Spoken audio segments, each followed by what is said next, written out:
اب جب ہم بستری کا ارادہ کرتے ہیں تو اس سے پہلے آپ ایک اور دعا کریں گے. یہ دعا کامن ہے, ہر آدمی کو ہر بار ہم بستری سے پہلے یہ دعا کرنی چاہیے. یہ بہت اہم دعا ہے. لوگ پوچھتے ہیں نہیں کرے تو کیا ہوا, نہیں کرے تو کیا ہوا, نہیں بولے تو کیا ہوا, بہت سی چیزیں ہوتی ہیں. تو میں ہمیشہ سوال کرتا ہوں لوگوں سے, چلیے آپ گاڑی چلاتے ہیں, کار ٹو ویلر چلاتے ہیں, اور ہاں سیٹ نہیں ہوئی تو کیا ہوا, ہارن نہیں ہوا تو کیا ہوا, انڈیکیٹر نہیں چلے تو کیا ہوا, مڈ گارڈ نہیں رہا تو کیا ہوا, ساری گارڈ نہیں رہا تو کیا ہوا, بمپرس نہیں رہے تو کیا ہوا, ہے نا. تو آپ بولتے ہیں نہیں اچھی نہیں دکھتی نا گاڑی. مطلب آپ کمپلیشن, دنیا میں ہر چیز کمپلیشن کی طرف چاہتے ہیں, مکمل کی طرف چاہتے ہیں. سنت میں کیوں نہیں چاہتے ہر چیز سے مکمل کی طرف جائے؟ وہاں نہیں کرے تو مطلب ہر بار نگیٹو کیوں, پازیٹیو کیوں نہیں کہ کر لوں تو کیا, ہر بار نہیں کرے تو نہیں کرے تو ویسا نہیں کرنا چاہیے. ٹھیک, تو یاد رکھیے یہ دعا پڑھے اور بہت خیر ہے اس دعا کے اندر. ٹھیک ہے, تو آپ صلی اللہ علیہ وسلم جو ہے, معاف کرنا بہرحال وہ دعا سے پہلے ایک چیز میں بھول گیا تھا, وہ یہ کہ جب انسان ہم بستری سے ارادہ کرے تو اس سے پہلے نکاح کی رات جو ہے نماز پڑھنا بھی یاد رکھیے. یہ عمل بھی جو ہے صحابہ سے ملتا ہے, ہمیں صحابہ سے ملتا ہے. ٹھیک, اس کے تعلق سے ایک روایت آتی ہے کہ میاں بھی اکٹھے نماز پڑھے. ایک جو ہے تابعین فرماتے ہیں, ابھی سعد ان کا نام تھا جو کہ غلام تھے, وہ کہتے ہیں میں نے غلامی کی حالت میں نکاح کیا اور اس کے بعد جو ہے ابو ذر غفاری رضی اللہ عنہ, ٹھیک ہے, اس کے بعد وہ کہتے ہیں کہ عبداللہ ابن مسعود اور حذیفہ بن یمان رضی اللہ عنہم کو دعوت دی. یہ صحابہ کو دعوت دی بڑے بڑے.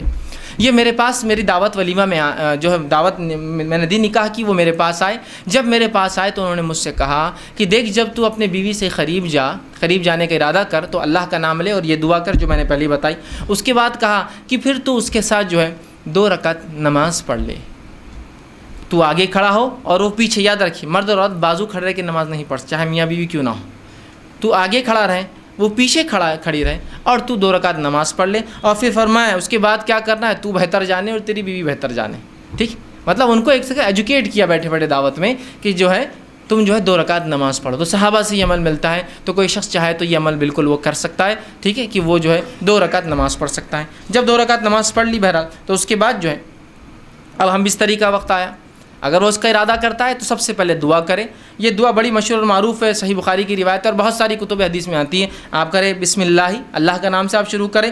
اللہم جنبنا الشیطان و جنب الشیطان ما رزقتنا.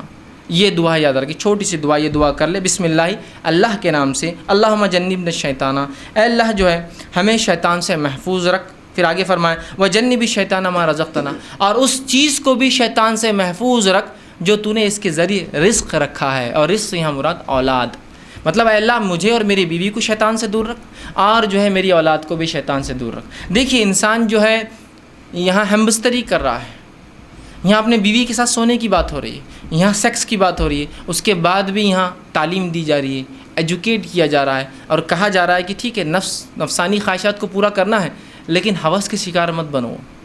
یہاں بھی اللہ کا نام لے کے شیطان سے پناہ مانگی جا رہی. دیکھیے اس عمل میں بھی کیسا پاکیزہ اور کیسا مطہرہ یہ دین ہے, یاد رکھیں. بہرحال اب یہ دعا آپ نے کی, ٹھیک ہے, اب دعا کے بعد آپ بستری کر سکتے ہیں. لیکن یہ بات